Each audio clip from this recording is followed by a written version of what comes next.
మనం ఇంతకు ముందు వీడియోల్లో దూరం మరియు స్థానభ్రంశం మధ్య ఉన్న తేడాల గురించి, అలాగే ఒక వస్తువు యొక్క కదలికను స్థానం, కాలం గ్రాఫ్ మీద ఎలా చూపించాలో తెలుసుకున్నాం కదా. ఈ వీడియోలో మనం ఈ రెండు విషయాలను కలిపి తెలుసుకుందాం. అంటే మనకు ఒక స్థానం, కాలం గ్రాఫ్ ఇచ్చినప్పుడు దాన్ని చూసి ఒక వస్తువు ఎంత స్థానభ్రంశం చెందింది మరియు అది ప్రయాణించిన మొత్తం దూరం ఎంత అనే విషయాలను ఎలా లెక్కించాలో ఇప్పుడు మనం నేర్చుకుందాం. మొదటి ఉదాహరణను చూడండి. 3.2 కేజీల బరువు కలిగిన ఉడుము నేల మీద ముందుకు వెనక్కి పరిగెడుతోంది. ఉడుముని ఇంగ్లీష్‌లో ఇగ్వానా అని అంటారు. ఈ గ్రాఫ్ ఆ ఉడుము యొక్క క్షితిజ సమాంతర స్థానాన్ని అంటే హారిజాంటల్ పొజిషన్‌ని మీటర్లలో చూపిస్తోంది. అంటే అది ఏ సమయంలో ఎక్కడ ఉందో ఈ గ్రాఫ్ ద్వారా తెలుస్తుంది. మొదటి ప్రశ్నను చూడండి. 0 సెకండ్ల నుండి 5 సెకండ్ల మధ్యలో ఆ ఉడుము యొక్క స్థానభ్రంశం డిస్ప్లేస్మెంట్ ఎంత? రెండవ ప్రశ్న 0 నుండి 5 సెకండ్ల మధ్యలో ఆ ఉడుము ప్రయాణించిన మొత్తం దూరం డిస్టెన్స్ ట్రావెల్డ్ ఎంత? ఇక్కడ చిత్రాన్ని చూడండి. ఇది ఉడుము ఇగ్వానా, ఇది ఒక రకమైన బల్లి. సరే, ఇప్పుడు మనం ఈ ప్రశ్నలకి సమాధానం చెప్పడానికి ప్రయత్నిద్దాం. 0 సెకండ్ల నుండి 5 సెకండ్ల మధ్యలో ఆ ఉడుము యొక్క స్థానభ్రంశం ఎంత అని అడిగారు. మనం ఇంతకు ముందు వీడియోలో స్థానభ్రంశం అంటే ఏంటో తెలుసుకున్నాం కదా. స్థానభ్రంశం అంటే ఏంటి? వస్తువు యొక్క స్థితిలో వచ్చిన నికర మార్పు, అంటే ఒక నిర్దిష్ట దిశలో వస్తువు కదిలిన కనిష్ట దూరం. ఇంకా సులభంగా చెప్పాలంటే వస్తువు యొక్క తుది స్థానం మరియు తొలి స్థానం విలువల్ని కనుక్కొని తుది స్థానం నుంచి తొలి స్థానం విలువని తీసేస్తే ఆ వస్తువు యొక్క స్థానభ్రంశం విలువ తెలుస్తుంది. సరే, ఇప్పుడు మనం స్థానభ్రంశానికి సూత్రం రాసుకుందామా? That equal to xf minus xi. ఇక్కడ xf అంటే వస్తువు యొక్క తుది స్థానం, xi అంటే వస్తువు యొక్క తొలి స్థానం. స్థానభ్రంశం సదిశ రాశి కదా, అంటే దానికి దిశ మరియు పరిమాణం రెండూ ఉంటాయి. మనం స్థానభ్రంశాన్ని ధనాత్మకంగా అలాగే రుణాత్మకంగా సూచిస్తాం. మొదటి ప్రశ్నను చూడండి. తుది సమయం 5 సెకండ్లు. ఇప్పుడు గ్రాఫ్లో చూస్తే 5 సెకండ్ల దగ్గర ఆ ఇగ్వానా ఎక్కడ ఉంది? ఎక్స్ అక్షం మీద మనం 5 దగ్గరకు వెళ్తే గ్రాఫ్ లైన్ ఎక్కడ ఉందో చూడండి. అక్కడి నుంచి పక్కకు అంటే y అక్షం వైపు చూస్తే ఆ ఇగ్వానా 6 మీటర్ల దగ్గర ఉంది. అంటే మన తుది స్థానం ప్లస్ 6 మీటర్లు. ఈ విలువను మనం ఇక్కడ రాసుకుందాం. దట్ ఈక్వల్ టు 6 మీటర్లు. అయితే ఇప్పుడు తొలి స్థానం ఎక్కడ? 0 సెకండ్ల దగ్గర చూడండి. గ్రాఫ్ లైన్ ఎక్కడ మొదలైంది? -2 మీటర్ల దగ్గర. చూసారా? 0 దగ్గర లైన్ కిందకుంది. అంటే మన తొలి స్థానం -2 మీటర్లు. ఇప్పుడు మనం ఈ విలువను కూడా ప్రతిక్షేపిద్దాం. -2 మీటర్లు. స్థానభ్రంశం ఈక్వల్ టు 8 మీటర్లు. ఇక్కడ మైనస్ మైనస్ ప్లస్ అయిపోతుంది. 6 + 2 ఎంత? 8 మీటర్లు. ఇగ్వానా యొక్క స్థానభ్రంశం 8 మీటర్లు. దీని అర్థం ఏంటంటే ఆ 5 సెకండ్లలో ఇగ్వానా కుడివైపుకు 8 మీటర్లు జరిగిందని అర్థం. దీన్ని అర్థం చేసుకోవడానికి ఇప్పుడు మనం సంఖ్యారేఖను గీసుకుందాం. ఇగ్వానా మొదట -2 దగ్గర మొదలైంది. అక్కడి నుంచి 0కి రావడానికి 2 మీటర్లు, అక్కడి నుంచి 6కి వెళ్ళడానికి మరో 6 మీటర్లు.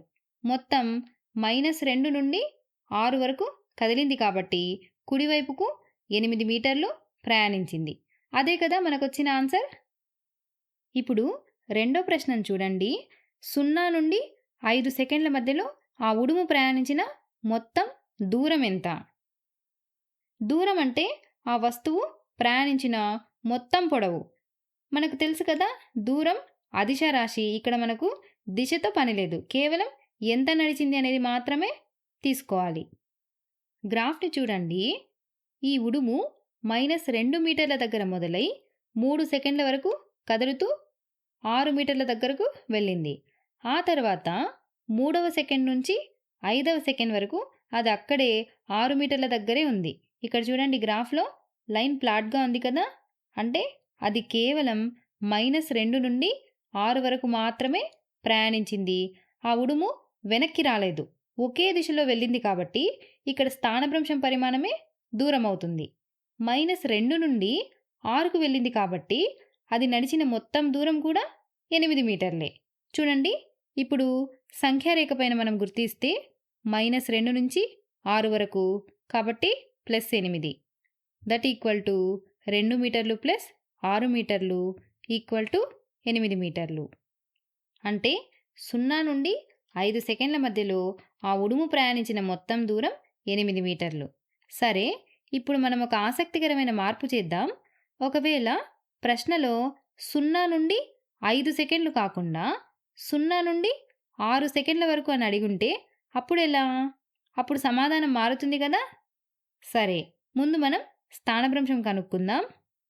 ఇగ్వానా యొక్క తుది సమయం 6 సెకండ్లు. ఈ 6వ సెకండ్ దగ్గర ఇగ్వానా ఎక్కడ ఉంది? గ్రాఫ్‌ని చూడండి. 6వ సెకండ్ దగ్గర లైన్ సరిగ్గా ఎక్స్ అక్షం మీద ఉంది. అంటే దాని స్థానం 0 మీటర్లు. అంటే తుది స్థానం 0 మీటర్లు. తొలి స్థానమేమో -2 మీటర్లు. ఇప్పుడు మనం విలువల్ని ప్రతిక్షేపిస్తే దట్ ఈక్వల్ టు 0 మీటర్లు -2 మీటర్లు. స్థానభ్రంశం ఈక్వల్ టు +2 మీటర్లు. అంటే 6 సెకండ్ల తర్వాత ఉడుము మొదట ఉన్న చోటు నుండి కేవలం 2 మీటర్లు మాత్రమే కుడివైపుకు జరిగింది. ఇప్పుడు మనం దీనిని సంఖ్యారేఖ పైన అర్థం చేసుకుందాం. ఇగ్వానా మొదట -2 మీటర్ల దగ్గర ఉంది. అక్కడి నుంచి 5 సెకండ్లలో 6 మీటర్ల దగ్గరకు చేరుకుంది. కానీ మనం 6 సెకండ్ల దగ్గర ఇగ్వానా యొక్క స్థానభ్రంశాన్ని లెక్కిస్తున్నాం కదా! ఇగ్వానా 6 సెకండ్ల దగ్గర 0కు చేరుకుంది. అంటే వ్యతిరేక దిశలో అంటే -6 మీటర్లు ప్రయాణించింది. మనం అప్పుడు మొదట ప్రయాణించిన దూరం నుంచి ఆ దూరాన్ని తీసేస్తే స్థానభ్రంశం +2 మీటర్లు వస్తుంది కదా!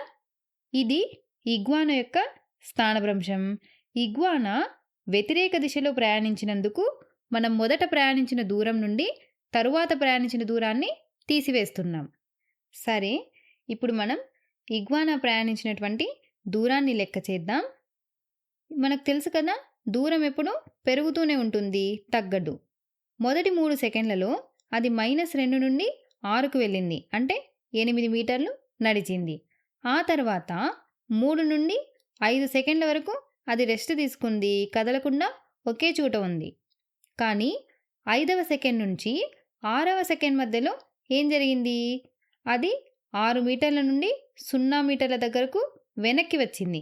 అంటే 6 నుంచి 0కి రావడం అంటే ఉడుము మరో 6 మీటర్లు నడిచిందని అర్థం. సరే, ఇప్పుడు మనం ఈ విలువల్ని ప్రతిక్షేపిస్తే దట్ ఈక్వల్ టు 8 మీటర్లు ప్లస్ 6 మీటర్లు ఈక్వల్ టు 14 మీటర్లు. చూసారా? స్థానభ్రంశమేమో +2 మీటర్లు మాత్రమే. కానీ ఆ ఉడుము కష్టపడి నడిచిన దూరం మాత్రం 14 మీటర్లు. సరే, ఇప్పుడు మనం ఇంకో ఉదాహరణను చూద్దాం. ఎడారిలో ఒక అలుగుపిల్లి ఆర్మడిల్లో ఒక సరళరేఖా మార్గంలో దొర్లుకుంటూ వెళ్తోంది. దీనికి సంబంధించిన గ్రాఫ్ ఇక్కడ ఉంది. ఈ గ్రాఫ్ ఆ అలుగుపిల్లి యొక్క క్షితిజ సమాంతర స్థానాన్ని, హారిజాంటల్ పొజిషన్ని మీటర్లలో చూపిస్తుంది. అంటే అది ఏ సమయంలో ఎక్కడ ఉందో ఈ గ్రాఫ్ ద్వారా తెలుస్తుంది. ఇక్కడ చిత్రాన్ని చూడండి. ఇది అలుగుపిల్లి ఆర్మడిల్లో. ఇది తన శరీరాన్ని బంతిలాగా మార్చుకొని దొర్లుకుంటూ వెళ్తోంది.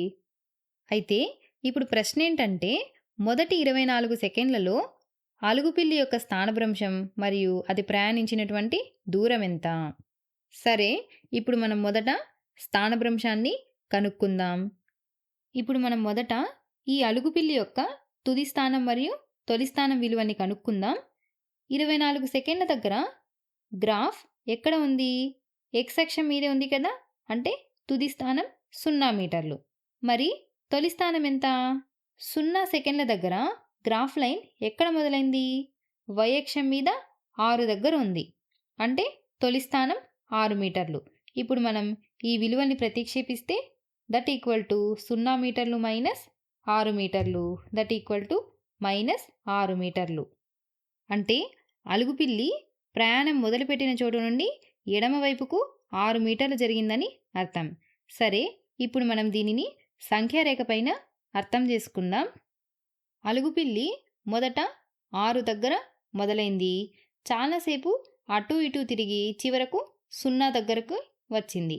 6 నుండి 0కు వచ్చింది కాబట్టి రుణాత్మక దిశలో 6 మీటర్ల మార్పు జరిగింది. అందుకే మనకు ఆన్సర్ మైనస్ 6 మీటర్లు. ఇది అలుగుపిల్లి యొక్క స్థానభ్రంశం విలువ. సరే, ఇప్పుడు మనం అలుగుపిల్లి యొక్క దూరం ఎంతో కనుక్కుందాం. మొదటి భాగాన్ని చూడండి. 0 నుంచి 8 సెకండ్లు. గ్రాఫ్ లైన్ 6 మీటర్ల దగ్గరే సమాంతరంగా ఉంది కదా. అంటే ఇక్కడ ఈ అలుగుపిల్లి కదలలేదు. ఇక్కడ దూరం 0. ఇప్పుడు రెండవ భాగం చూడండి. 8 నుంచి 16 సెకండ్లు. గ్రాఫ్ 6 నుండి 15 వరకు పైకి వెళ్ళింది. అంటే ఎంత దూరం వెళ్ళింది? 15లో నుంచి 6 తీసేస్తే 9 మీటర్లు. కాబట్టి ఇప్పటి వరకు దూరం 9 మీటర్లు. ఇప్పుడు మూడవ భాగం చూడండి. 16 నుండి 24 సెకండ్లు.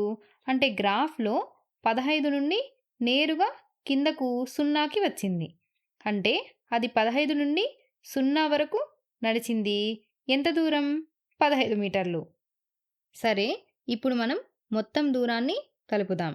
అది మొదట కదలలేదు కాబట్టి 0, పైకి వెళ్ళినప్పుడు 9, కిందకు వచ్చినప్పుడు 15 మీటర్లు. దట్ ఈక్వల్ టు 9 మీటర్లు ప్లస్ 15 మీటర్లు ఈక్వల్ టు 24 మీటర్లు. చూసారా, ఇక్కడ ఎంత తేడా ఉంది కదా. ఈ అలుగుపిల్లి మొత్తం 24 మీటర్లు ప్రయాణించింది. కానీ అలుగుపిల్లి యొక్క స్థానభ్రంశం మైనస్ 6 మీటర్లు. అంటే అది మొదట ఉన్న చోటు నుండి కేవలం 6 మీటర్లు మాత్రమే వెనక్కి జరిగింది. ఇక్కడ మైనస్ గుర్తు కేవలం దిశను మాత్రమే సూచిస్తుంది.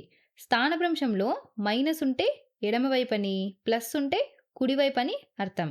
కానీ దూరానికి దిశ ఉండదు కదా, కేవలం పరిమాణం మాత్రమే. అందుకే మనం ప్రయాణించినటువంటి ప్రతి అడుగుని కలుపుకుంటూ వెళ్ళాలి. ఈ వీడియోలో మీకు దూరం మరియు స్థానభ్రంశం మధ్య ఉన్న తేడా స్పష్టంగా అర్థమైంది కదా.